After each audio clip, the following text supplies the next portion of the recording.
예, 반갑습니다. 저는 진로 적성 지도사 과정을 함께할 강샤론입니다. 저는 현장에서 청소년들의 정책 그리고 청소년들의 활동을 지원하고 있습니다. 현장에서 청소년들이 진로에 대해서 고민하는 것들을 함께 진로 적성 지도사 과정을 통해서 여러분과 함께 수업하도록 하겠습니다. 먼저 첫 번째 챕터는 진로 적성 지도사의 이해입니다. 첫 번째 과정을 하기 전에 저희가 잠시 진로 적성 지도사에 대한 우리의 과정을 한번 살펴보도록 하겠습니다. 진로 적성이라는 것은 청소년들이 진로를 결정할 때에 자기들이 필요한 성격, 나는 어떤 사람인가, 그리고 직업 심리 이해, 그리고 다중지능, 홀랜드, 그리고 자기의 직업 가치관을 통해서 내가 어떤 직업을 가져야 행복하게 살 수 있는지에 대해서 지도하고 직접 안내하는 그런 과정입니다. 그리고 나의 삶, 나의 가족력을 통해서 자기의 직업을 어떤 직업을 가져야 되나, 그리고 진로에서 부모님과의 생기는 갈등, 그리고 학교 선생님들과의 생기는 갈등을 어떻게 해소해야 되나, 그리고 요즘에 가장 핫 이슈가 되고 있는 인문학으로 어떻게 우리가 진로를 또 한번 통찰해 볼 수 있는가, 그리고 진로를 결정하는 친구들에게 어떻게 동기를 부여하고, 그리고 주도적으로 어떻게 자기들이 진로의 역량을 키울 수 있는지, 그리고 마지막으로 디스크라는 행동 유형 분석을 통해서 자기의 성향을 먼저 알고, 그리고 앞으로 자기가 나아갈 진로에 대해서 이 성향과 어떤 관계가 있는지에 대해서 살펴보도록 하겠습니다. 그리고 취업 동향, 다변화 현상, 요즘 글로벌 시대에 어떤 진로 형태의 진로들이 유행하고 있고, 또 어떻게 준비하면은 좋은 진로를 설정할 수 있는지, 그리고 마지막으로 훌륭한 지도자란 어떻게 청소년들에게 진로를 지도하고 안내하는 지도자인지에 대해서 우리가 살펴보도록 하겠습니다. 저는 기업 강의도 많이 하고 있습니다. 기업 제 강의를 가보면 많은 신입사원들을 만나게 됩니다. 신입사원들이 저에게 많은 질문을 합니다. 제가 한 신입사원을 만났습니다. 입사한 지가 3개월 정도 된 신입사원이 있습니다. 사실 이 신입사원은 자신이 그렇게 꿈꾸고 희망하던 대기업을 들어왔습니다. 근데 이 대기업에 들어와서 갈등이 생기기 시작했습니다. 그리고 저에게 교수님, 제가 정말로 힘들게 준비해서 이 기업에 들어왔는데 제가 정말 이 일을 좋아하는지에 대해서 너무 갈등이 많습니다. 그래서 자기는 중학교 때 부모님에게 공부를 열심히 하라는 주문을 받았다고 합니다. 그래서 어머니 말씀에 순종해서 중학교 때 공부를 열심히 했습니다. 중학교 때 공부 열심히 해서 좋은 고등학교 가면 너의 진로가 해결될 거야. 그렇게 해서 좋은 고등학교를 갔다고 합니다. 그래서 좋은 고등학교에서 또 다시 부모님의 또 부탁으로 대학만 좋은 데 가자. 그렇게 하면 지금 네가 고민하고 네가 뭘 좋아하는지 고민하지 않아도 좋은 대학 가면은 좋은 진로 결정할 수 있을 거야. 그래서 이 친구는 또 서울에 있는 대학을 가기 위해서 열심히 공부해서 대학을 들어갔습니다. 그리고 이제 좋은 직장이 남았습니다. 대학에 들어가서 정말 나는 뭘 좋아하는지 나의 가치관을 찾고 싶었지만 대학 들어가는 순간부터 또 취업 준비에 바빴습니다. 그래서 열심히 취업 준비를 해서 이제 대기업에 입사를 한 거죠. 대기업에 입사해서 신입사원 교육을 받고 또 한 3개월 정도 보통 OJT라고 합니다. 그래서 기업에서 같이 일하실 분들과 함께 기업 소개도 받고 일을 하면서 너무나 많은 갈등이 생겼다는 거예요. 정말 이 일이 나에게 맞는 일인지, 정말로 나에게 필요한 일인지, 그리고 내가 좋아하는 일인지. 그래서 그때 신입사원 교육할 때 와서 저에게 그런 이야기를 하는 거예요. 교수님 어떻게 하면 될까요? 근데 사실은 그 상황에서는 저희도 제가 뭐라고 대답해야 될지 곤란스럽습니다. 왜냐하면 대기업을 들어왔다는 것은 이미 자기가 자기 가치관을 정립하고 자기 진로를 결정하고 나는 대기업에 들어와서 기업의 일원이 되어서 구성원이 되어서 열심히 일해서 급여를 받아가겠다라는 의미입니다. 그런데 이제 기업에 들어와서 이제서 여기서 의미를 찾고 내 가치관을 찾고 그렇게 하면 결국은 나중에 이직을 해야 되는 상황밖에 발생하지 않는 것입니다. 그래서 진로 적성이라는 것이 이렇게 해서 중요하구나. 우리 지금 청소년들이 많이 공부도 열심히 하고 스펙도 많이 쌓고 여러 가지 대안을 준비하고 있지만 결국 최종 목표에 가서 자기가 원하는 것이 아니라서 좌절하고 실망할 때가 많이 있습니다. 그래서 진로 적성 지도사는 이 부분에 대한 이해 그리고 청소년들을 위한 여러 가지 고민들이 함께 되어져야 되는 과정이라고 생각이 듭니다. 제가 좀 아시는 분이긴 하신데요. 강의를 제가 한번 들으러 갔습니다. 그래서 이 해민스님 강의 중에 이런 이야기를 하시는 거예요. 자기는 영화 감독이 되는 것이 꿈이었다고 합니다. 그래서 열심히 공부해서 유학을 갔습니다. 미국 유학을 가서 영화를 한번 찍었대요. 독립영화를. 근데 자기가 감독을 꿈꾸었을 때 그 모습과 감독의 모습과 실제 영화 감독이 되어서 영화를 찍어 보니까 너무너무 과정이 힘들고 소통도 힘들고 어렵더라는 것입니다. 그래서 결국은 영화 감독을 포기하고 미국에서 다른 공부를 지금 비교 종교학을 공부하고 계시죠. 우리가 생각하는 직업은 단순하게 그냥 우리가 눈으로 보이는 거와는 다릅니다. 그래서 내가 생각하는 그 직업의 모습 그리고 그게 현실 그리고 것들을 우리가 먼저 이해하고 나의 성향을 이해하고 그것이 어느 정도 비슷해질 때 내가 직업이 즐겁고 재밌는 일이 되는 것입니다. 그래서 진로 적성 지도사들은 이 다양한 직업들에 대해서 인지하고 우리 청소년들에게 그 직업에 대해서 설명해 주고 그 직업을 통해서 앞으로 어떤 나의 역량이 필요한지에 대해서도 충분한 설명이 필요하다고 생각이 듭니다. 요즘에 직업 적성을 찾지 못하면은 항상 경쟁률이 높은 곳에 우리 청소년들이 가게 됩니다. 2015년도에 서울시 공무원 시험 경쟁률이 57대 1이라고 합니다. 제가 한 번씩 청소년들한테 강의를 가면 이 57대 1이라고 하니까 교수님 그렇게 뭐 높은 거 아닌 것 같은데요. 그 이야기를 하는데요. 사실은 그렇지 않습니다. 왜냐하면 이 57이라는 숫자는 그냥 단순하게 처음 시험 치는 공무원 준비생들이 아니라 고시원에서 엄청 열심히 해서 몇 번 떨어지고 실패를 하고 그리고 또 더 보충해서 시험 치는 사람들입니다. 그러니까 이 51대 1이라는 것은 57대 1이라는 것은 엄청난 경쟁률이 되는 거죠. 왜 제가 이 말씀을 드리냐면 보통 우리 청소년들은 꿈을 미리 찾아서 자기의 진로대로 활동을 하는 친구들이 있는 반면에 대학 갈 때까지도 과를 정할 때까지도 어떤 일을 해야 될지 어떤 과를 가야 될지 결정을 못하는 친구들이 더 많습니다. 이런 친구들 같은 경우에는 대체적으로 부모님한테 물어봐요. 엄마, 아빠, 제가 어디에 갔으면 좋겠습니까? 무엇을 전공했으면 좋겠습니까? 그렇게 묻다 보면 부모님들은 대부분 안정적인 직업들을 그리고 사회가 선호하는 직업들을 우리 청소년들에게 안내를 해줍니다. 그러다 보니까 꿈을 못 찾는 친구들이 많은수록 이 친구들은 같이 그 경쟁률 높은데 서게 됩니다.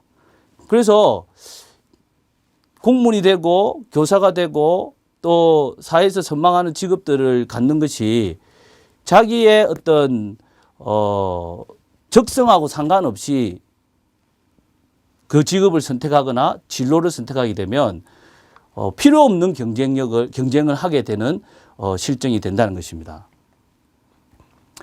또 우리 지금 진로 적성 지도를 하다 보면 우리 청소년들이 이런 질문을 많이 합니다. 내가 잘하는 것과 좋아하는 일이 있습니다. 어떤 것을 직업으로 선택해야 할까요? 가장 좋은 것은 잘하는 것을 직업으로 선택하는 것이 가장 현명합니다.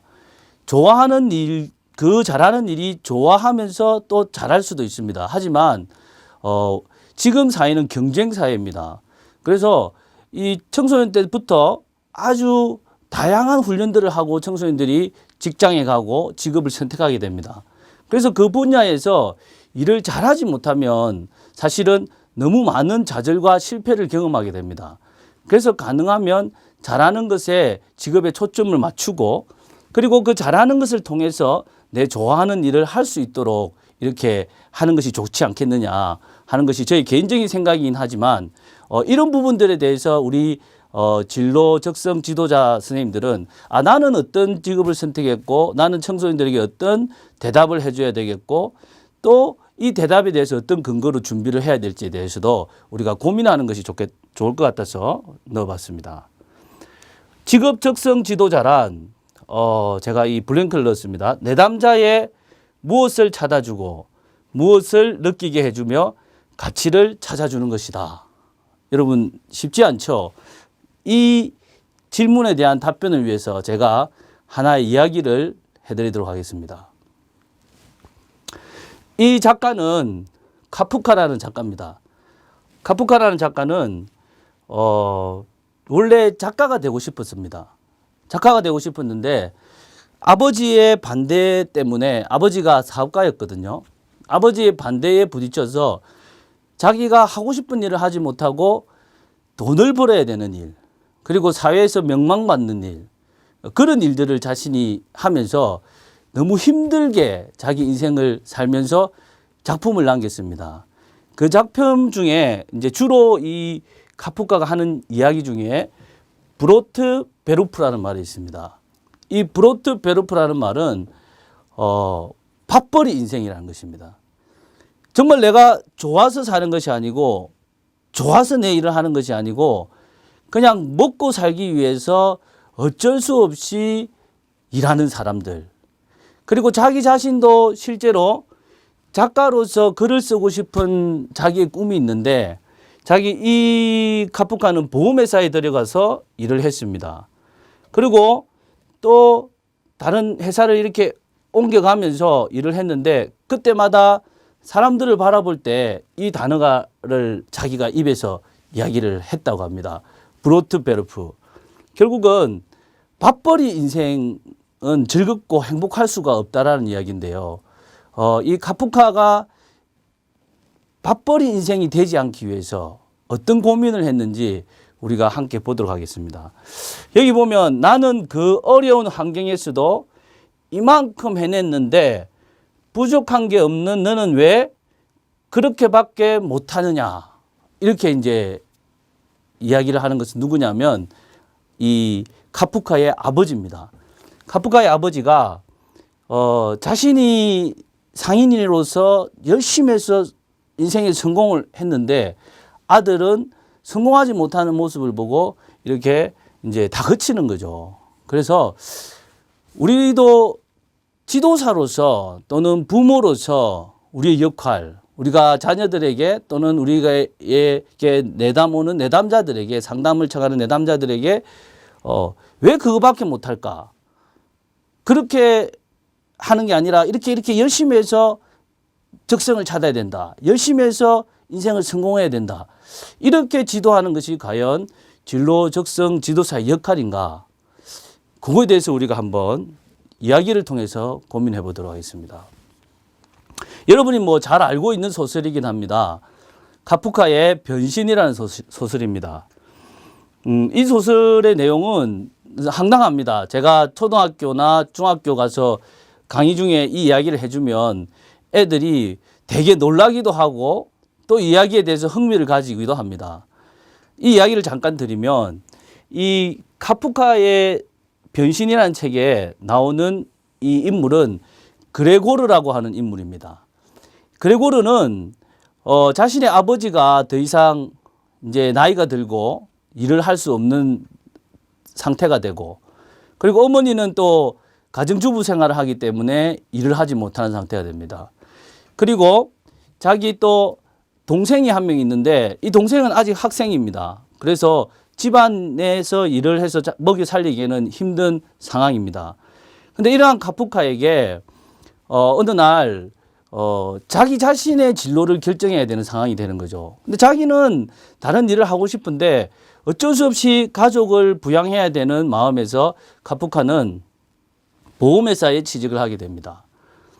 근데 이제 소설의 제일 앞부분에는 카프카가 누워 있는데 갑자기 아프기 시작하는 장면으로부터 이야기가 시작됩니다. 근데 이 카프카가 아침에 일어나니까 등에 이상한 딱딱한 게 만지지더라는 거예요. 그래서 몸도 너무 아프고 해서 그날 이제 회사를 못 가겠다고 어머니에게 이야기했습니다. 어머니는 카프카가 회사가 못 가는 게 이 그레고르죠. 죄송합니다. 그레고르가 회사를 못 가는 게 걱정이 됩니다. 그래서 그레고르의 방문을 두드리면서 어디가 안 좋은지, 왜 회사를 못 가는지, 왜 아픈지에 대해서 꼬치꼬치 묻게 됩니다. 그런데 이 그레고르는 며칠 아프기 시작하면서 자기의 모습이 변하기 시작하는 것을 느끼게 됩니다. 그래서 결국은 이 그림에 보이듯이 벌레의 모습으로 카프카가 그레고르가 변하고 있었습니다. 자신의 모습이.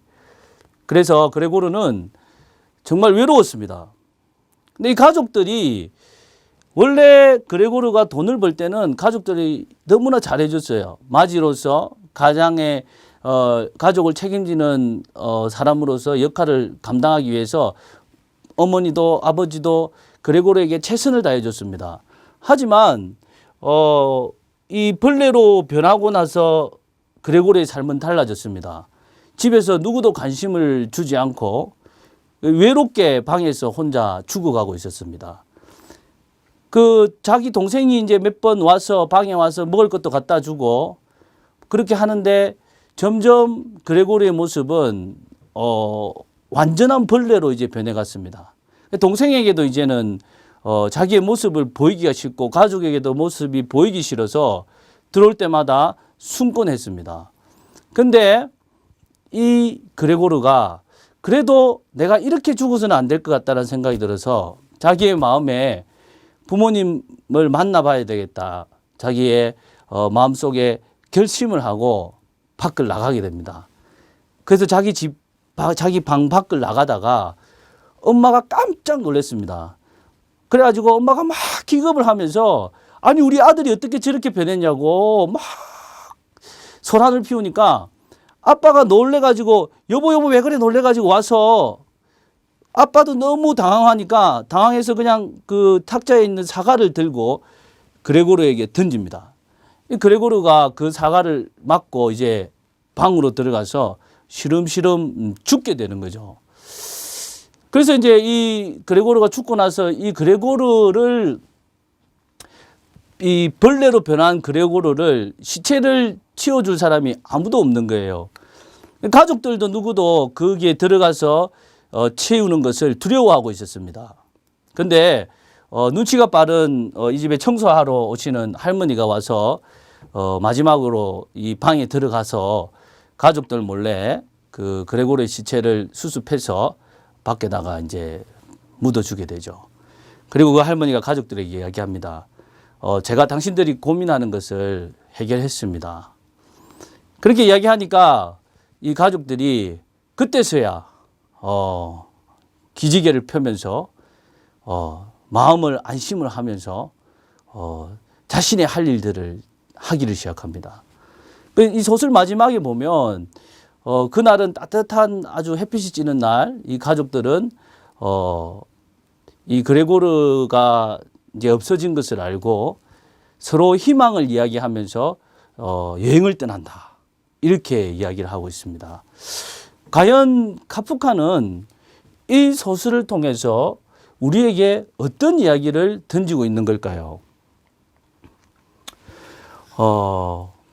존재라는 것입니다. 가족은 뭐 때문에 좋아하고, 카프카가 이야기하는 것은 그레고르가 집안을 책임지고 돈을 벌어오기 때문에 그레고르를 사랑하고, 그 역할이 없어지고 못하게 됐을 때는 그레고르가 우리에게 아무 쓸모없는, 관심도 가지 않고 외롭게 죽게 내버려두는 그런 존재가 되어버린다는 것입니다. 그래서 우리가 필요를 통해서 그 사람을 사랑하는 것이 아니라 그 사람의 존재만으로도 우리는 그 사람을 사랑할 수 있는 그런 마음을 가져야 된다는 것입니다. 그래서 지금 현대 가족들에게 카프카는 이 엄청난 질문을 던지고 있습니다. 제가 왜 이 이야기를 하냐면요. 요즘에 가족들이 너무 바쁘고 산업이 현대화되고 또 디지털화되어서 가족들끼리도 존재의식보다는 필요의식이 강하고, 부모들도 자식들이 잘하면 좋고 못하면 싫은 자식이 되고, 그리고 자식들도 부모님이 나에게 모든 조건과 환경을 잘 해주면 좋은 부모님이 되고, 그렇지 못하면은 썩 좋은 부모가 아니고, 그런 상황들이 많이 발생한다는 거예요. 그래서 이 카프카는 현대 산업 사회로 인해서 정말로 가족이 파괴되고 가족의 사랑이 느껴지지 않는 것을 보고 이 소설을 통해서 우리에게 질문하고 있습니다. 저는 직업적성 지도자란 과연 무엇을 하는 사람인가? 우리에게, 내담자에게 자신의 존재를 찾아주는 사람이라고 생각이 듭니다. 정말로 당신이 잘할 수 있는 것이 무엇인지, 그리고 우리에게 상담하러 온 청소년들이 앞으로 어떻게 미래를 개척하고, 그 개척하는 과정 중에서 어려운 부분이 있으면 어떻게 해결해 나가야 되고, 어떤 멘토를 만나고, 그리고 자신의 소중함을 어떻게 자기 스스로 느낄 수 있는지, 그 존재를 찾아주는 역할, 그리고 그 존재의식을 느끼게 해주는 것입니다. 그 존재의식을 느끼게 해주면 우리 청소년들이 자기의 가치를 깨닫게 된다는 거죠.